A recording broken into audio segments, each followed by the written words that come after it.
Assalamualaikum warahmatullahi wabarakatuh. Perkenalkan, nama saya Rega Yutrinda dari program studi Deskripsi kelas B. Di sini saya ingin menjelaskan materi tentang sejarah fungsi dan kedudukan bahasa Indonesia. Nah, definisi bahasa. Bahasa merupakan sistem komunikasi atau simbol atau lambang yang dihasilkan oleh alat indera manusia. Sedangkan menurut Kerap, bahasa adalah komunikasi antara anggota masyarakat berupa simbol bunyi yang dihasilkan oleh alat ucap. Selanjutnya, sejarah bahasa Indonesia. Sumber atau akar bahasa Indonesia adalah bahasa Melayu atau bahasa Malaysia yang sering kita kenal dengan bahasa Malaysia.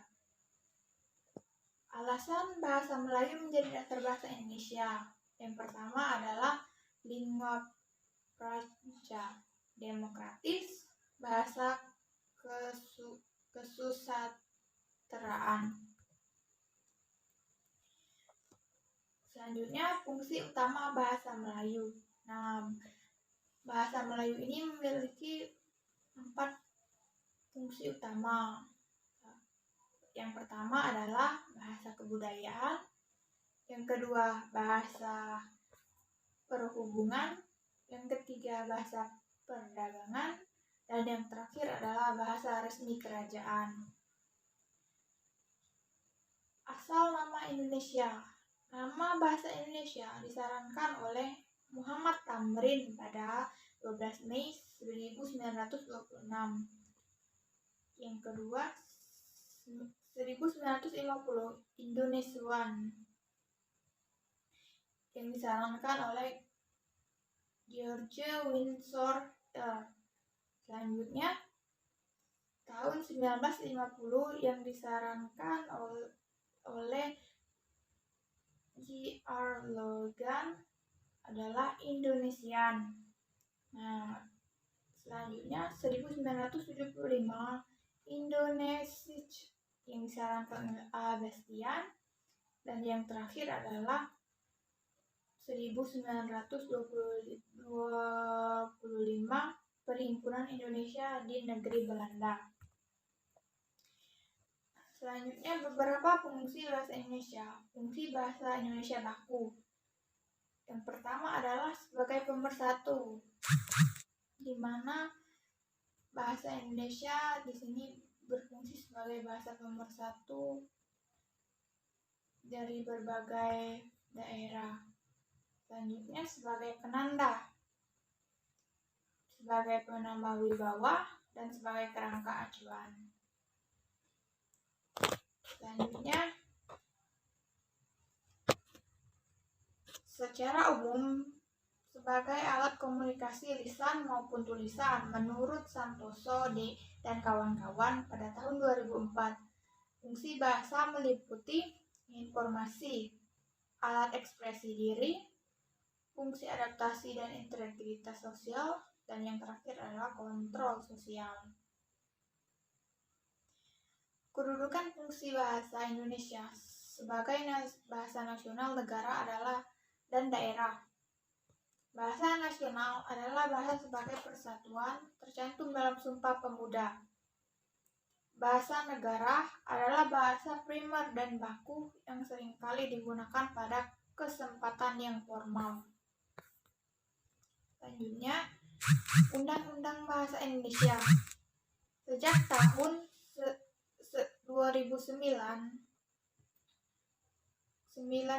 keberadaan dan penggunaan bahasa Indonesia sudah diatur dalam Undang-Undang Nomor 24 Tahun 2009 tentang bendera, bahasa, dan lambang negara serta lagu kebangsaan. Nah, materi selanjutnya yang akan saya jelaskan adalah tentang hakikat, sifat, dan fungsi bahasa. Hakikat bahasa. Bahasa adalah sistem lambang bunyi yang arbiter yang digunakan oleh para anggota kelompok sosial untuk bekerja sama, berkomunikasi, dan mengidentifikasi diri. Menurut Sri Laksana 1983. Sifat-sifat bahasa. Bahasa memiliki beberapa sifat. Yang pertama adalah bahasa itu adalah sebuah sistem. Yang kedua adalah bahasa itu berwujud lambang. Bahasa itu berupa bunyi. Bahasa itu bersifat arbiter. Bahasa itu bermakna. Bahasa itu bersifat konvensional. Bahasa itu bersifat unik. Bahasa itu universal. Bahasa itu bersifat produktif. Bahasa itu bervariasi. Bahasa itu dinamis, dan yang terakhir adalah bahasa itu manusiawi. Ini beberapa pengertian dari bahasa tadi. Yang pertama, bahasa itu sebuah sistem. Maksudnya adalah sistem, berarti susunan teratur berpola yang membentuk suatu keseluruhan yang bermakna atau berfungsi. Selanjutnya, bahasa itu berwujud lambang. Lambang dengan berbagai seluk-beluknya dikaji orang dalam bidang kajian ilmu semiotika, yaitu ilmu yang mempelajari tanda-tanda yang ada dalam kehidupan manusia. Selanjutnya, bahasa itu berupa bunyi. Menurut Kridi Laksana 1983, bunyi adalah kesan pada pusat syaraf sebagai akibat dan dari getaran gendang telinga yang bereaksi karena perubahan dalam tekanan udara. Selanjutnya, bahasa itu bersifat arbiter. Kata arbiter bisa diartikan sebagai sewenang-wenang, berubah-ubah, tidak tetap, mana suka. Yang dimaksudkan dengan istilah arbiter itu adalah tidak adanya hubungan wajib antara lambang bahasa dengan konsep pengertian yang dimaksudkan oleh lambang tersebut. Selanjutnya, bahasa itu bermakna. Nah, karena bahasa itu bermakna, maka segala ucapan yang tidak mempunyai makna dapat disebut bukan bahasa. Bahasa itu bersifat konvensional, yang artinya semua anggota masyarakat. Bahasa itu mematuhi konvensi bahwa lambang tertentu itu digunakan untuk mewakili konsep yang diwakilinya. Selanjutnya, bahasa itu bersifat unik, artinya setiap bahasa mempunyai ciri khas sendiri yang tidak dimiliki oleh bahasa lainnya. Ciri khas ini bisa menyangkut sistem bunyi, sistem pembentukan kata, pembentukan kalimat, atau sistem-sistem lainnya. Selanjutnya, bahasa itu bersifat produktif, yang artinya meskipun unsur-unsur bahasa terbatas, tetapi dengan unsur-unsur yang jumlahnya terbatas itu dapat dibuat satu satuan bahasa yang tidak terbatas. Bahasa itu bervariasi. Ada 3 istilah dalam variasi bahasa, yaitu idolek, ragam bahasa yang bersifat perorangan, dialek. Variasi bahasa yang digunakan oleh sekelompok anggota masyarakat pada suatu tempat atau suatu waktu. Korolek, variasi bahasa yang digunakan oleh kelompok sosial pada masa tertentu. Selanjutnya, bahasa itu dinamis.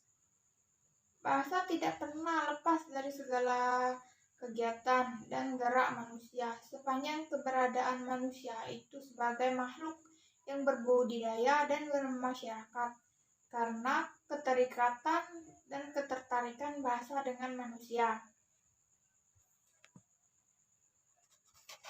Dan yang terakhir adalah bahasa itu manusiawi.